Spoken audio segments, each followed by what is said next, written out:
The city block that vanished from the internet. Voicemail audio. Don't know what's happening. The app keeps crashing. It's the same block over and over. Every time I get close, it just stops. The screen goes blank. But that's not the weird part. The buildings, I swear one of them flickered. It just flickered. I'm turning around. I'm getting out of here. There's this sound. Can you hear that? This low humming. That was the last thing anyone heard from Leo Rivas. He was a gig economy delivery driver who, back in October of 2024, vanished while doing a totally routine delivery. His last known position wasn't in some remote forest or down a sketchy back road. It was in the middle of a busy city, on a block he'd driven 100 times. Now, Leo wasn't the victim of a crime, at least not in any way we understand. You could say he was the first victim of something new, a kind of terror born from the concrete and code that runs our world. He drove into a digital dead zone, a Bermuda Triangle on a city grid, and was just swallowed. This is the story of that place, the city block that literally vanished from the internet. The official story? It's just a localized GPS anomaly, a glitch in the system. But the truth, pieced together from corrupted data and the whispers of those who've gotten too close, is so much more terrifying. This isn't a glitch. It's an erasure. Section 1. The anomaly. It all started as just a weird annoyance for a handful of people. Delivery drivers, couriers, Uber drivers, they all started reporting this bizarre problem. In a very specific 4-block area, right around a hulking, brutalist high-rise from the 70s called Westgate Tower, their navigation apps would just die. Not lose signal, but completely crash. 1 second you've got a clear map. The next your screen is frozen, or the phone just reboots. At first, everyone wrote it off. It's a city, right? Tall buildings block signals. It's called the urban canyon effect. But this was different. The effect was surgical. It followed the property lines of the block perfectly. A driver could have full bars of service on one side of the street, but the second they crossed the intersection, their digital connection to the world was gone. It wasn't long before threads about the Westgate Dead Zone popped up on local driver forums. People shared stories about being stuck circling the block for 30 minutes, their app crashing every single time they got near, almost like the address was being wiped from the system's memory. Then, some of them noticed something even weirder. When they tried to look up the area on satellite maps from home, something was wrong. Sometimes, depending on when the map data refreshed, the entire block around Westgate Tower wasn't there. Instead, it was a blurry, unrendered patch of green, like a park that was never built. Some people swore they saw it flicker, switching between the real buildings and the phantom park. That should be impossible. A bug in the very fabric of data. This wasn't GPS spoofing. This was something else. It was like the block itself was telling the internet, "I'm not here." Section 2. The investigation. Among the confused drivers was a young urban explorer and data archivist who went by the name Glitch. The stories were too weird, too consistent, so he started his own investigation. He drove the edge of the dead zone, running packet sniffers and signal analysis software from his car, and he confirmed what the drivers were saying. All digital signals, GPS, cell, Wi-Fi, they didn't just get weak, they were completely canceled out, overwritten by this wave of chaotic, meaningless noise. The area was a digital hollow. So he started digging into the history of the place, focusing on that concrete monster in the middle, Westgate Tower. It's a classic piece of 1970s brutalist architecture, a fortress of raw concrete. Back then it was bold. Now it's mostly just an eyesore. Glitch dug up old city blueprints and planning documents, and as he compared them to those glitchy satellite images, he found his first terrifying clue. That phantom park that kept appearing on the maps. It perfectly matched a proposed green space design from an early, rejected plan for the Westgate project. The digital world wasn't just erasing the block. It was trying to overwrite it with a memory of something that was never even built. But it was a new piece of data that took this whole thing from digital to physical. Using sensitive audio equipment, Glitch and a few other explorers detected what drivers had only vaguely noticed: a constant, low-frequency hum, a subsonic vibration that seemed to come from the block itself.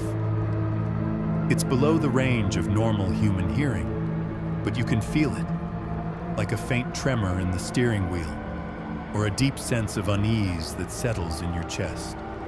They had found the anomaly's heartbeat. Section 3, Escalation. That subsonic hum was the key. Its frequency was just below 20 hertz, a level of infrasound that's known to cause feelings of anxiety, dread, and even physical sickness in people. But this wasn't just some random vibration. Using resonant frequency meters, the kind of tools engineers use to test the structural integrity of buildings, they made a horrifying discovery. The hum wasn't random at all. It was tuned. It was vibrating at the exact natural frequency of the reinforced concrete used in Westgate Tower and the buildings around it. The theory they came up with sounds like it's straight out of science fiction, but it was the only one that fit the facts. The hum was acting like a carrier wave. It was using the concrete skeleton of the buildings themselves as a massive, crude antenna. It was vibrating at a frequency that basically mimicked the building's own blueprints, broadcasting a signal that said, "I am not here." And that signal was so powerful that it was disrupting and overriding the weak radio signals from GPS satellites miles over their heads.